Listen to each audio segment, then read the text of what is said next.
Count Corla and Minister, we all know that teenagers face tremendous pressures as they're growing up. The traditional pressures that we all face to adapting to adulthood, the pressure of exams and, of course, the modern-day pressure of social media. One of the resources that children at school traditionally had was guidance counselling.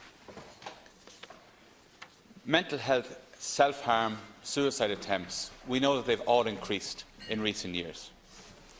Guidance counselling was introduced in schools around the time of 1966, a signal time in education at second level in this country. It was made a legal requirement in the 1998 Education Act, and they've provided appropriate guidance and support to students at second level since that time. The relationship has been mutually beneficial, meaningful and, above all, confidential. In your previous government, Minister, the decision was made to cut and cull the provision of guidance counselling in that infamous budget of 2012. This is a wrong and poorly thought-out decision which led in practice to a reduction of about 51% in the amount of guidance available. What's even worse, Minister, is that it hit disadvantaged students at disadvantaged schools even more. Now, in the confidence and supply agreement, Minister, that this party, Fianna Fáil, entered into with Fine Gael, we put this as a priority. We wanted to see the restoration of guidance counselling on an ex-quota basis. We saw the deficit that was there and we felt that this needed to be addressed. This is a key priority, Minister, and I had a meeting with yourself about this. I know that my colleague, Deputy Derek Calleary, had a meeting with Minister Pascal Donoghue, and indeed my party leader also spoke to the Taoiseach about this issue, because there was a marked reluctance to deal with this issue, despite the fact that it was agreed between Fianna Fáil and Fine Gael in that confidence and supply agreement. Now, your department, Minister, this week has issued a number of circulars in relation to teaching posts, and included in those circulars is provision in relation to guidance counselling. There is no provision in those circulars for ex-quota guidance counselling, Minister.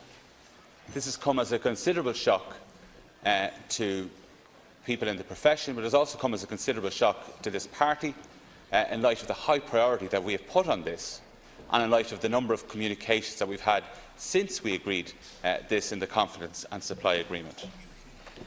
There is no attempt in these circulars to ring-fence guidance counselling. In fact, the circular specifically reiterate the position as of the 2012 circular and state, and I quote, "Schools should consider how best to align the resource allocation with the objectives of the guidance plan."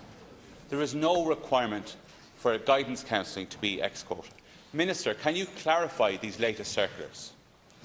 Is it the case that guidance counsellors will be employed on an ex-quota basis? Thank you, Deputy. Or will it be the case that schools will be entitled to have an à la carte approach to guidance counselling contrary to what was agreed in the confidence and supply agreement between these two parties? Thank you, Deputy Minister. Well, first of all, I'd like to thank the Deputy, because I think this is a very important issue, and it goes to the very heart of making sure that young people who come through our education system do so in a situation where their resilience is built in a world where there are increasing pressures upon them. I can assure the Deputy that I am absolutely committed to the agreement that we have made to restore guidance counsellors. We have to date restored 400, between 300 this September, another 100 this coming September, and the total restoration will involve 600. So we are fully committed to that. Not only that, we are also rolling out a wellbeing programme at junior cycle, to which we are again committing very significant resources to make that a reality, and we are increasing the service from the National Education Psychology Service to support schools in the implementation of policies right across the school to ensure that they provide an environment where young people feel safe, respected, valued, and their resilience is built. I can assure you also that in our disadvantaged plan we have specifically required that the disadvantaged schools would have proper guidance support provided. So we are fully committed to that. We also are committed to ensure that the resource of guidance counselling will be ring-fenced within schools and that it will deliver to targets. And we will be monitoring the performance of schools in ensuring that adequate support in guidance is provided in every school. And I can tell you from meeting, and I've had a number of meetings around the whole well-being area, there is a huge energy within the schools, not only to restore guidance, but to build much deeper relationships with groups in the wider community to ensure that the environment is the very best possible within schools for supporting young people who are, as you say, vulnerable to pressures that wouldn't have been in place when, well, certainly when I was at school in those times. So we are absolutely committed to this. In addition, this year we're providing that there will be open hours, so that at a given time every week in every school there will be access to a guidance support, so that people could bring issues to someone who is professionally in a position to assist them. So this is an area that I share your commitment, and we will roll out the service. Thank you, Minister. Deputy Byrne. Unfortunately, Minister, you know and I know, Minister, that the issue here is the provision of guidance counselling on an ex-quota basis. Your circulars avoid that issue. In fact, they say the contrary, Minister. And you know and I know, Minister, the pressures from certain bodies within the educational sector who are opposed to the provision of guidance counselling on an ex-quota basis. And I think they've got to the department, because there are some people there who don't want guidance counselling to be provided on this basis in schools. They want to be able to use the resource for other subjects, Minister, which of course are important. But we've said that guidance counselling is a key issue and must be done ex-quota. Your circulars allow schools, if they don't value guidance in the same way that you purport to value it, to not ring fences and to provide the hours for other items. Yes, they're required to provide guidance as well, but they're not required in those circulars to provide a guidance counsellor or guidance counsellors on an ex-quota basis. They can use those hours to teach other subjects. They're completely free to do that.